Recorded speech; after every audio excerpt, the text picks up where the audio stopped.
Es ist mir scheißegal in welcher Liga. Es ist mir scheißegal in welcher Liga, eigentlich nicht. Dritte Liga sollte bleiben. Ist mir scheißegal.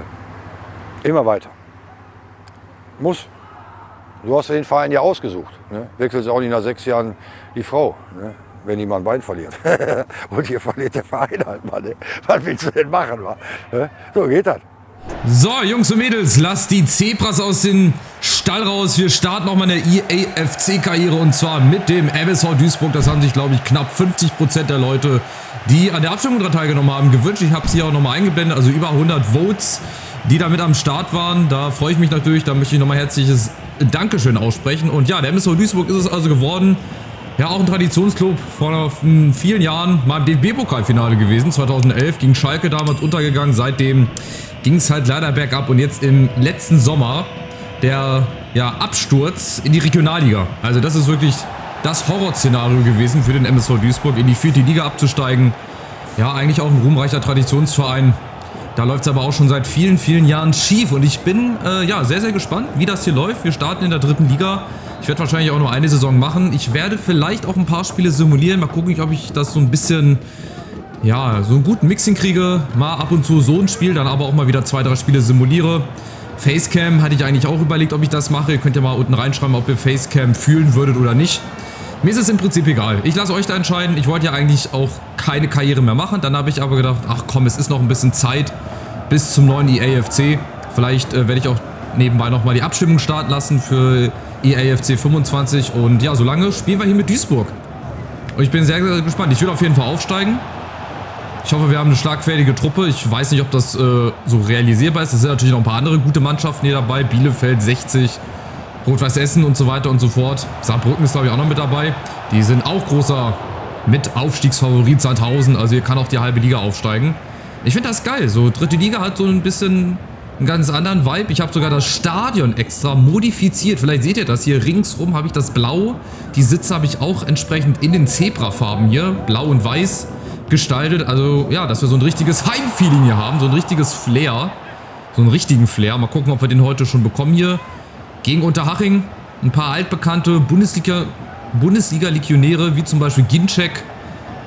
Der ist ganz, ganz vorne drin. Dann als Rechtsverteidiger, habt ihr vielleicht schon gesehen, Dennis Diekmeyer, Pledel, hat auch mal bei Fortuna Düsseldorf gespielt, also auch mal ein bisschen höher. Lukas May hier ist auch beim FC Bayern gewesen, aber jetzt, aufgepasst, Unterhaching kommt mit der ersten Chance. Und das Geile ist halt, dass die Keeper halt diese Standard-Torwart-Trikots haben. Ne? Das ist halt einfach ein gelbes Shirt mit dem Logo auf der linken Seite und halt vorne ohne Sponsor. Aber hat irgendwas.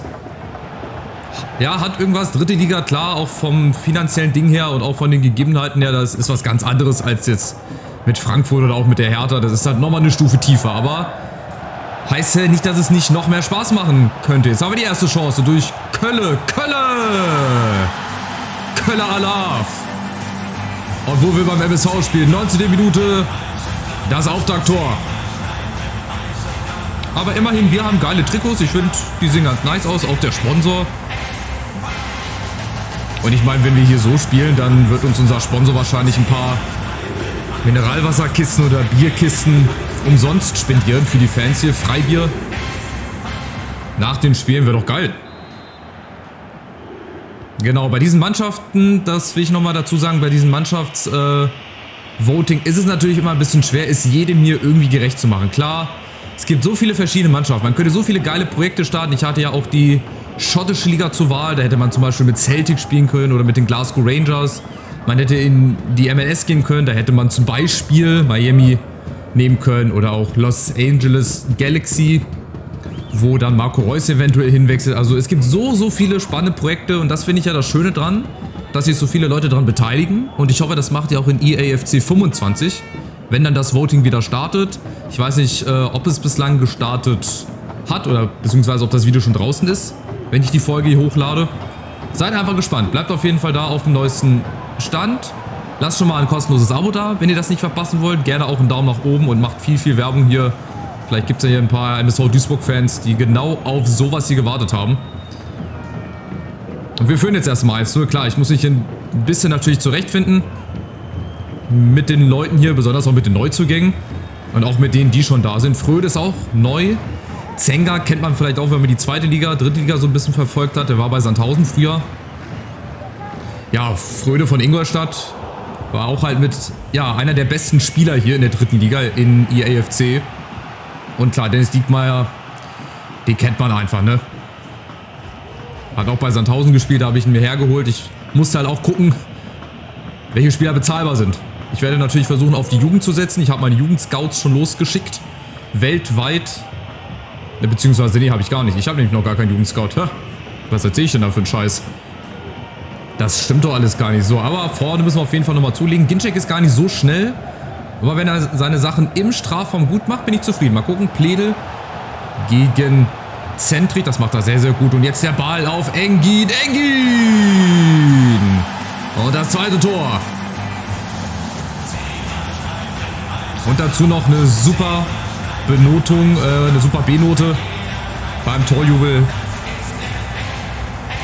Ja, geht ziemlich leicht gerade. Ich bin sehr dankbar, dass ich mit Unterhaching so einen, ja, Gegner habe, wo man leicht reinstarten kann, wo man auch noch ein bisschen quatschen kann und so weiter und so fort. Ja, ich freue mich einfach. Also neben der F1-Karriere, die natürlich auch jetzt weitergeht, neben der Bundesliga-Prediction, die ich gemacht habe, wenn ihr da noch nicht vorbeigeschaut habt, lasst da auch gerne mal ein Like da und auch einen Kommentar mit eurer Prediction. Weil es wird nämlich sehr, sehr spannend, nach der Saison auf dieses Video zu reagieren und dann mal zu gucken, wie gut haben wir denn predicted oder wie schlecht. Ich habe nämlich jetzt schon eine Prediction wahrscheinlich, die komplett daneben sein wird. Ich habe nämlich Brian Gruda als Breakout-Star genannt. Problem ist, der ist kurz davor zu Brighton and Hove Albion zu wechseln. Also werde ich da schon mal schön ins Leere greifen, aber wir schauen mal. Wir schauen mal, was wird. Und auch aus diesem Angriff hier, Zenger. Achso, Formation ist übrigens 4-2-3-1, ne?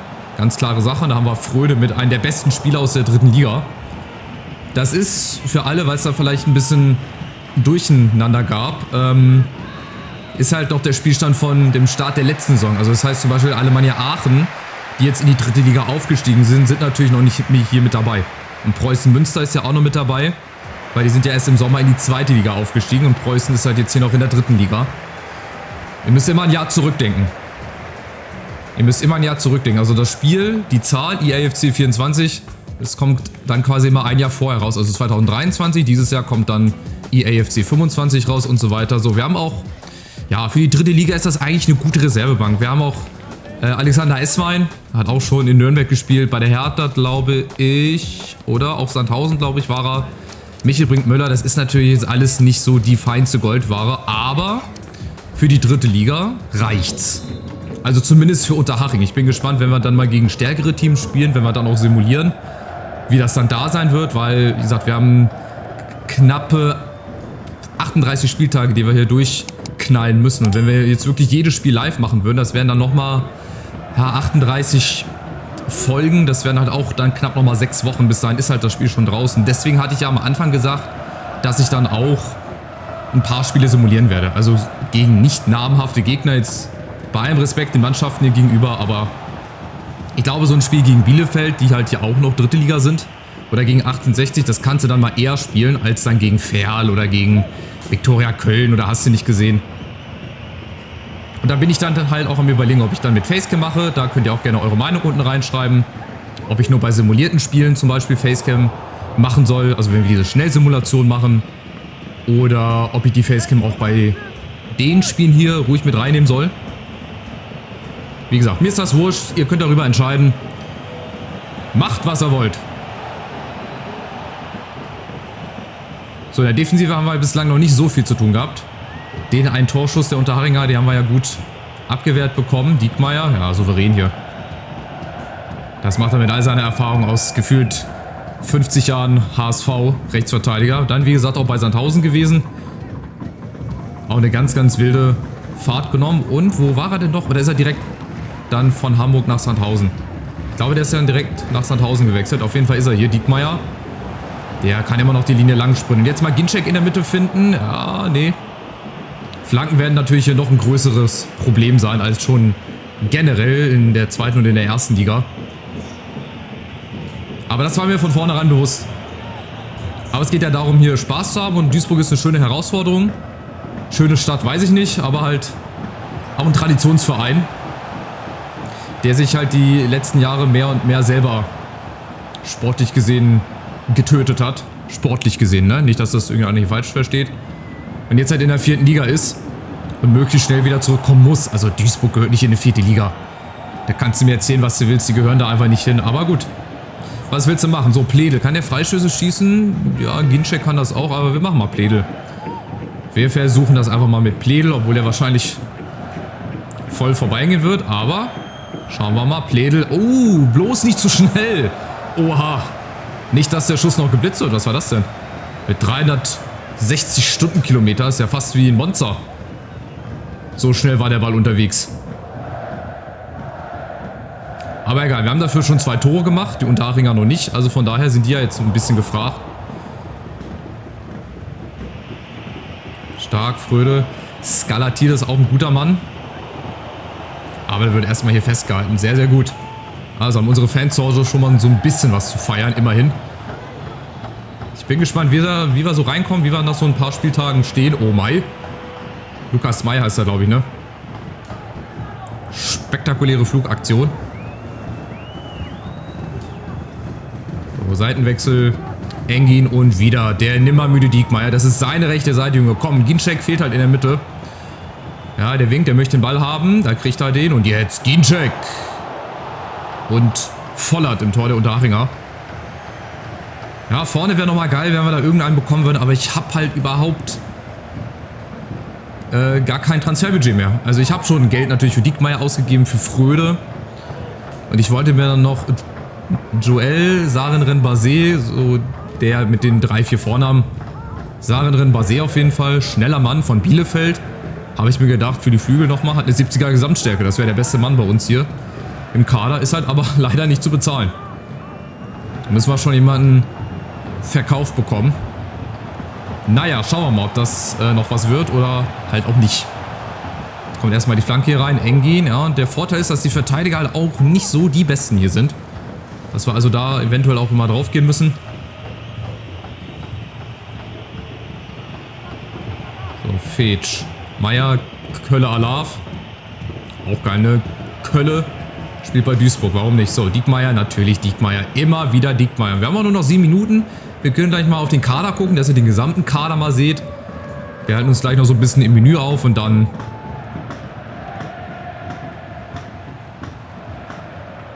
Ja, und dann soll es das auch schon gewesen sein für die erste Folge. Nicht vergessen, fleißig Daumen nach oben geben. Schön viele Kommentare. Und wenn ihr noch nicht den Kanal abonniert habt, macht das gerne. Es wird bald... Ja, auch wieder eine neue Karriere geben in IRFC 25, vielleicht auch eine zweite parallel. Wir schauen uns das dann alles mal an. Vorher gibt es das Voting. Formel 1 nebenbei. Also, ich glaube, da ist für jeden noch was mit dabei.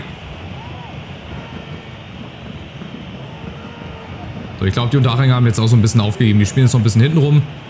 Versuchen vielleicht vorne nochmal irgendwas durch Krattenmacher. Krattenmacher, ja, ist auch die geilsten Namen, ey. Schon allein deswegen macht es wahrscheinlich auch Spaß, hier in Liga 3 zu spielen. Da haben wir wieder Krattenmacher, Fröde ist auch wieder dabei. Müsste abseits sein, ist es nicht? Na komm, jetzt will ich auch hier zu 0 spielen. 93. Minute, Fröde ist nochmal dazwischen. So, und somit haben wir den ersten Sieg mit dem MSV Duisburg, mit unseren Zebras hier. Da wollen wir nun also fleißig Richtung Aufstieg galoppieren oder marschieren. Mal gucken, ihr seht, schönes blaues Stadion, blau-weiß. Überall der Meidericher SV. Der gehört wieder, zumindest in die 2. Liga, irgendwann in 10, 20 Jahren vielleicht auch mal wieder in die Bundesliga. Aber Hauptsache gewonnen. Das war jetzt erstmal die Hauptsache im ersten Spiel. So, nebenbei, ach guck mal, Erzgebirge Aue habe ich zum Beispiel vergessen. Ja, in Regensburg, also da gibt es wahrscheinlich noch andere Teams, die sind ein bisschen besser aufgestellt als wir. Aber muss ja nichts heißen. So, Saarbrücken ist schon mal der nächste Gegner. Das könnte ich zum Beispiel auch noch spielen. Das wäre ja auch so eine Art Spitzenspiel, sagen wir mal jetzt, ne? Saarbrücken. Das Spiel kann ich, glaube ich, auch noch machen. Wir haben Lübeck noch mit dabei. So Spiele. Wir gucken gleich mal auf den Kalender, dass wir mal so ein bisschen vorausblicken können. Und ihr seht halt auch einfach, wie wenig Transferbudget ich jetzt noch habe. Nach den ganzen Transfers bleiben noch ja, 1 Million Euro. Dazu noch Wochenbudget. Also es wird wahrscheinlich nur über eine Leihe gehen. Ich werde mich da noch mal ein bisschen umgucken. Vielleicht kriege ich auch freie Spieler. Es gibt ja auch bei den freien Spielern manchmal richtig gute Transfers. Da muss ich dann nur das Gehalt bezahlen. Das ist halt so die Stammelf, sage ich mal. Die besten Leute spielen. Dann haben wir halt hier die Reservebank und dann haben wir halt noch hier unter anderem Knoll, Köther, Stierlin, Ekene. Also ihr seht so eine durchschnittliche 63er Mannschaft. Wackerlords auch bekannt, hat bei Frankfurt gespielt, hat bei Hannover gespielt, Duisburg. Ja, also der Beste ist wirklich Fröde. Mit einer 68, Diekmeyer 67, Sarenren Basé wäre dann der Beste mit einer 70 gewesen, aber da bin ich leider ein bisschen abgeblitzt worden. Wenn wir nochmal hier gucken, Transferzentrale. Hier, Noah Joel, so heißt er. Noah Joel Sarenren Basé. Der kostet halt 1,7 Millionen. Also den werde ich nicht kriegen. Die beiden habe ich mir geholt hier. Dennis Diekmeyer, dann habe ich geblockte. Habe ich gar nicht. Warte mal, erhaltene Angebote. Wo sehe ich denn die Transfers, die nicht funktioniert haben? Na, die sehe ich wahrscheinlich nicht. Naja, mal gucken. Also, vielleicht kriege ich den doch irgendwie hin. Vielleicht kriege ich auch irgendwie einen freien Spieler noch hin. Dann sind wir, glaube ich, ganz gut aufgestellt. Und so marschieren wir jetzt wahrscheinlich, hoffentlich durch die 3. Liga. Mal gucken. So, guck mal, Freiburg 2 ist zum Beispiel ein Spiel, das würde ich simulieren. Das würde ich darum wieder auch spielen. Vielleicht kann ich gegen 60 auch simulieren, Sandhausen auch simulieren. Dann hätten wir mal den September bzw. August. Die 3. Liga startet ja schon im Juli. Dann wären wir hier im August schon mal durch. Guck, dann haben wir zum Beispiel Ferl, das können wir simulieren. Dortmund 2 können wir simulieren. Viktoria, Köln, Lübeck. Rot-Weiß Essen dagegen. Ist auch ein schönes Spiel. Das können wir dann spielen. Ist ja auch so eine Art Derby. Erzgebirge Aue können wir meinetwegen auch spielen. Dresden, Ingolstadt, so die etwas größeren Namen hier in der Liga. Aber wir werden das schon irgendwie machen. Ich freue mich auf jeden Fall, dass wir hier noch eine Saison haben. Dass wir die Zeit so ein bisschen überbrückt bekommen. Ich hoffe, ihr freut euch auch. Wie gesagt, mehr als die Hälfte. Ich glaube, über 52% von 130 Stimmen. Da könnt ihr euch ja selber ausrechnen, wie viele Leute für Duisburg gestimmt haben. Münster war auch noch mit dabei, Rot-Weiß Essen war mit dabei und ich glaube Arminia Bielefeld, oder? Den hatte ich noch. Weiß nicht, auf jeden Fall 4 Mannschaften, die waren zur Auswahl. Duisburg ist es dann am Ende geworden. Und ja, ich freue mich auf den nächsten Part. Ich freue mich, eure Kommentare zu lesen, eure Daumen nach oben zu sehen, eure kostenlosen Abos reinfliegen zu sehen. Und dann geht's weiter im nächsten Spiel gegen Saarbrücken. Das machen wir auf jeden Fall nochmal live, also so wie Unterhaching heute. Und dann können wir ja mal gucken, ob wir schon mal die ersten Spiele irgendwie simuliert bekommen. Also macht's gut, ich freue mich, ich hoffe ihr freut euch auch. Wir sehen uns wieder beim zweiten Spiel. Ciao, ciao.